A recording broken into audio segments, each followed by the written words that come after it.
বড়বাবু, কিছু বলবে? বলছিলাম যে দাও, যারা চুরি করে, মানে ডাকাতি করে, শুনেছি আপনি তাদের কঠিন হাতে শাস্তি দেন, কিন্তু তার থেকেও যারা বড় অন্যায় করলো তাদের আপনি সাজা দিলেন না কেন? কারা অন্যায় করেছে? আসুন আমার সঙ্গে।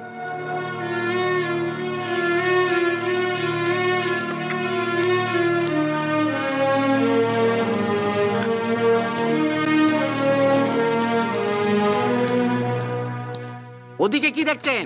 এদিকে দেখুন।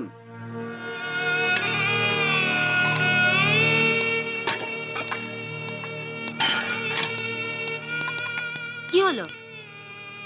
তুমি চাকে থেকে এখানে এলে কেন? বাবা মাসি থাকতে শিবাকে দিয়ে বাসন মাজানো হচ্ছে কেন?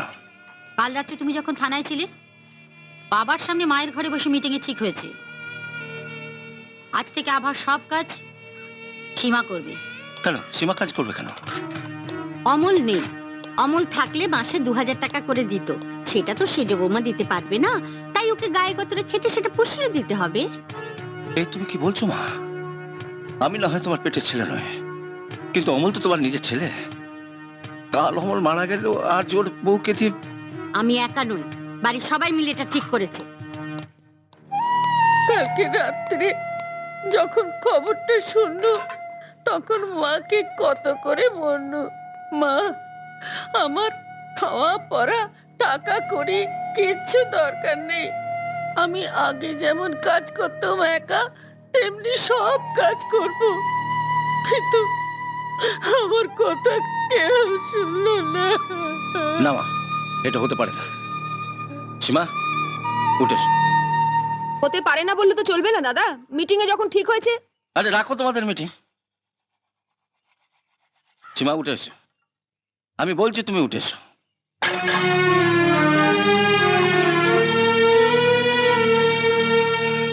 কাজের মধ্যে থেকে ওকে আমি ভুলতে দিন দাদা। ও ঘরেতে একা বেশিক্ষণ আমি থাকতে পারি না। একা থাকবে কেন? ঝিলিক কোথায়? ভোলা দেখে দিয়ে কাল রাত্রে ওকে বাবার কাছে পাঠিয়ে দিয়েছি। এই কাজটা তোমরা ঠিক করলে না মা। বিলেত থেকে ফিরে অয়ন যখন জানতে পারবে যে। অয়ন এসে যদি বলে ও সীমার ওই টাকাটা দিয়ে দেবে তাহলে? চুপ করো, নইলে কাল থেকে সংসারে টাকা বন্ধ করে আমি তোমাকে এবারে দ্বিতীয় জিবার দিয়ে ছাড়বো।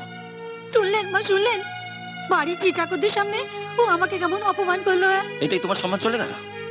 বাড়ির ঝি চাকরের সামনে বাড়ির বউকে দিয়ে ঝিয়ের কাজ করাচ্ছ। তোমরা কি ভাবছো এতে তোমার সম্মান বাড়ছে? আপনার মরা ভাই দিব্যি বর্দা, আপনি ঘরে যান। এসব কাজ করতে আমার একটুও কষ্ট হচ্ছে না। আমি জানি যে কষ্ট কাল তুমি পেয়েছো, এই কষ্ট তার কাছে কি? তবুও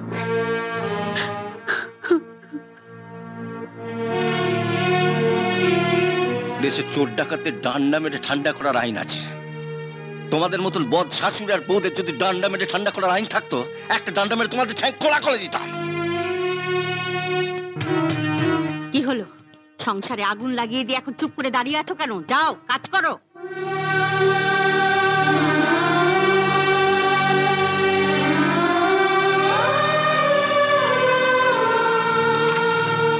শোনো, তাড়াতাড়ি বাসন মেজে জলখাবারটা তৈরি করবে, আমাদের খুব খিদে পেয়েছে, বুঝেছো?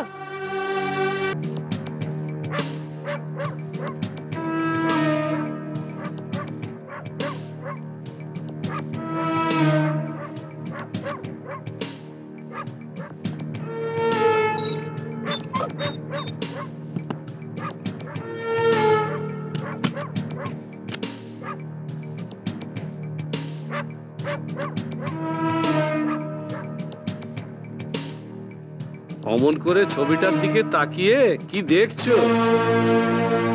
আপনি এত রাত্রে আমার ঘরে? রাত্রিরে ছাড়া তো আসার কোনো উপায় নেই, কে কোথায় দেখে ফেলবে। কি চান আপনি এখানে? ওই মরা মানুষটার ছবির দিকে তাকিয়ে চোখে জল ফেলে কি করবে? এখনো তোমার সামনে সারাটা জীবন পড়ে আছে। দরজাটা বন্ধ করতে ভুলে গিয়েছিলাম, এই সুযোগে আপনি আমার ঘরে ঢুকে পড়লেন। তোমার একটা ভুলেতে তোমার স্বামী সারা জীবনের জন্য এই ঘর ছেড়ে চলে গেছে। তোমার আর একটা ভুলেতে আমি তোমার ঘরেতে সারা জীবনের জন্য ঢুকে পড়লাম। আজে বাজে কথা না বলে আপনি এখন যান গদাদাদা।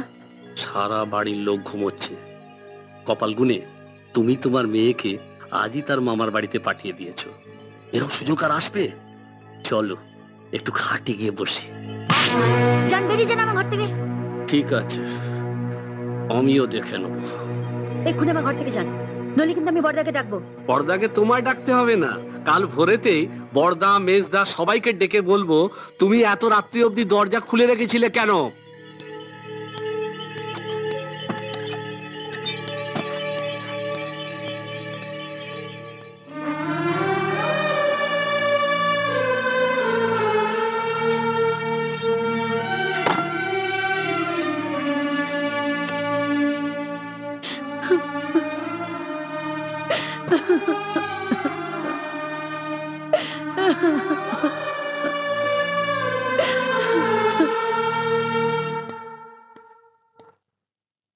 বাবু চা।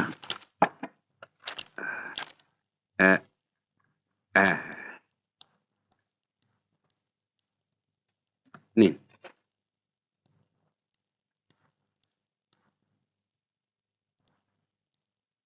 বাবু, কিছু বলবি? কাল রাতে এ বাড়িতে কি ঘটেছিল জানেন? না বললে জানবো কি করে কি ঘটেছিল? এমন ঘটনা ঘটেছে যে ভদ্রলোকের বাড়িতে ঘটে না, ওই ছোট লোকের বস্তিতে ঘটে।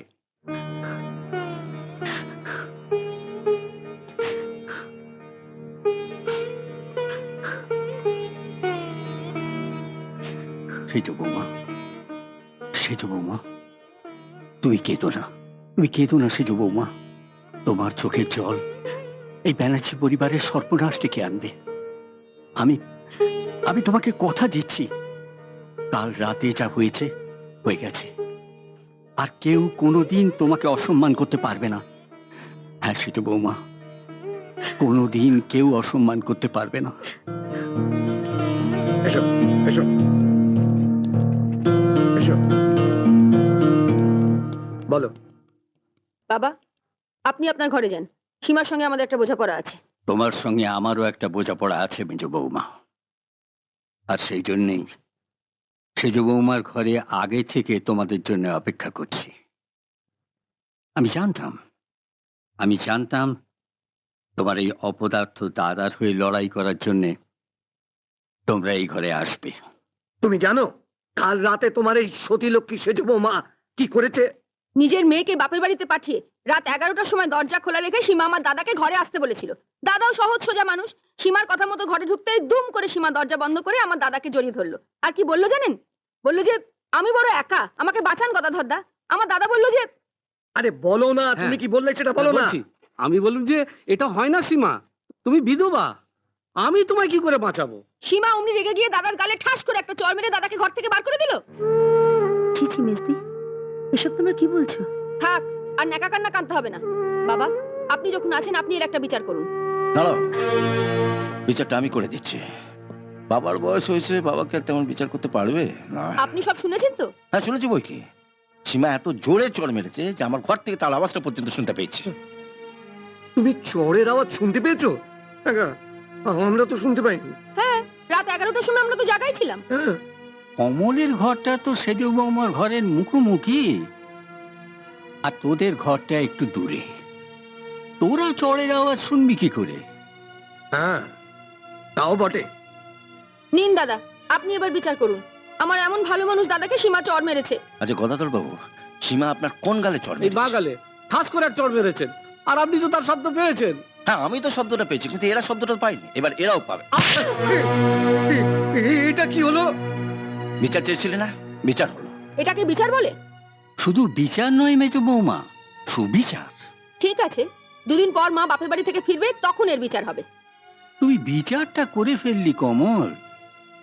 ওর গাল দুটো আমার এত পছন্দ হয়েছিল, ভেবেছিলাম চটটা আমিই মারবো। মারার ইচ্ছে যখন হয়েছে মারো। এ হারামজাদাটা এমন অপরাধ করেছে, শুধু বিমলের শালা বলে এই শালাটাকে আমি লকআপে পড়লাম না। ওকে একবার লকআপে ঢুকিয়ে দেখো না।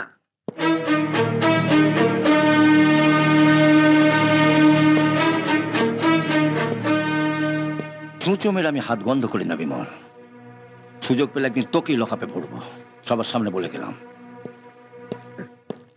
বাবা, আমি চোর না ডাকাত যে তোমার বড় ছেলে আমাকে লকআপে ঢোকাবে বলে গেল?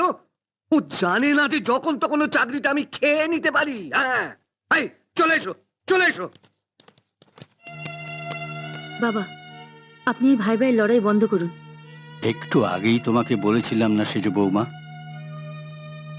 তোমার চোখের জল এই ব্যানার্জি পরিবারের সর্বনাশ ডেকে আনবে। মনে হচ্ছে আজ থেকেই সেই সর্বনাশের শুরু হলো।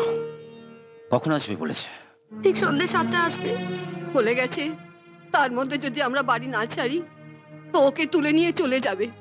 কি করব বলো তো ভাই? কে বাড়িটা ছাড়বেন? তোমরাই বলো বাবা, এই বয়সে মেয়েকে নিয়ে কোথায় যাব? মেয়েকে নিয়ে যেতে অসুবিধা হলে মেয়েকে আমাদের কাছে রেখে যান, না না আমরা ওকে দুধে ভাতে রাখবো। না, এই চল চল, আর কথা না বাড়িয়ে ওনা মেয়েকে এবার তুলে নিয়ে যায়। না না, ওর শরীরটা ভালো নেই, ও ঘরে শুয়ে আছে। আমরা ওর শরীরটা ভালো করে দিচ্ছি।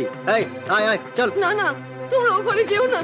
আমার কথা শোনো, ওর শরীরটা ভালো এই চল, নেই। এই চল, অমন করো না, আমার চল কথা বলছি, শোনো। চল। তোমরা ওরকম করছো এই, কেন? শোনো, এই যা, আমার কথা মুখের কাপড়টা খোল তো। এমন করো না, শোনো। ধরে এখানে থালা নিয়ে চল।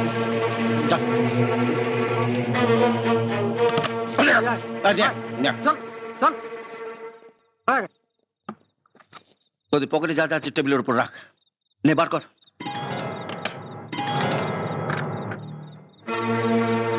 পকেটে কি আছে বের কর। না আগে স্যার। আমি যদি একবার রুটি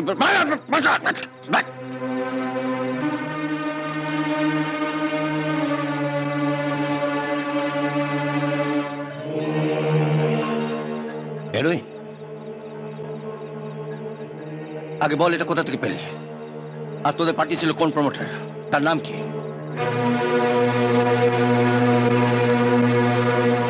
বলে হেরোইন কোথায় পেলে? প্রমোটারের নাম কি?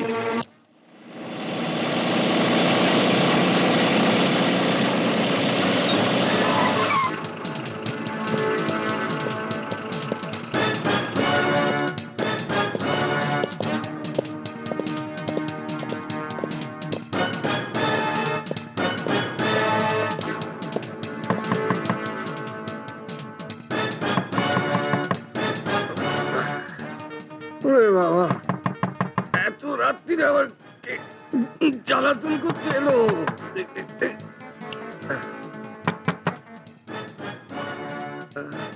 দাঁড়াও, দাঁড়াও।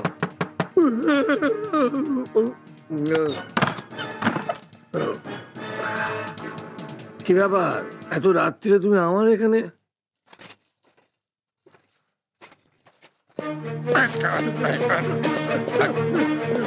মনে আছে তোকে সীমার ঘরে বলেছিলাম না, যদি কোনোদিন সুযোগ পাই তোকে লকআপে নিয়ে গিয়ে পড়বো। ও কি করেছে যে ওকে আপনি লকআপে পুরবেন? খাটের তলায় একটা কার্ডবোর্ডের বাক্স আছে, বার কর। না না না না, বার কর। কি হলো? দেখুন না বাবা, আপনার বড় ছেলে এসে কিরকম মারধর শুরু করেছে। কেন? কি করেছে বিমল? কি করেছে দেখাচ্ছে। না না, তুই তল তল তল তল, রাখ খাটের উপর রাখ, রাখ খোল।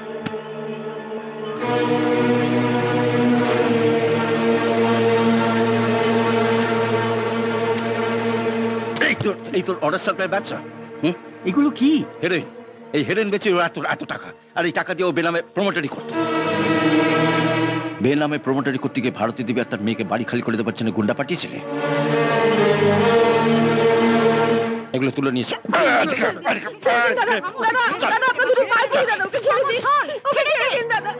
বর্দা, বর্দা, মেজদাকে ছেড়ে দিন। সীমা তুমি এখান থেকে সরে যাও। তোমার চোখের উপর চোখ রেখে আমি কথা বলতে পারি না। সীমা, আমি পারিনি, কিন্তু এ পারতো অমলের অপারেশনের জন্য টাকা দিতে, কিন্তু দেয়নি। একে আমি ছাড়বো না।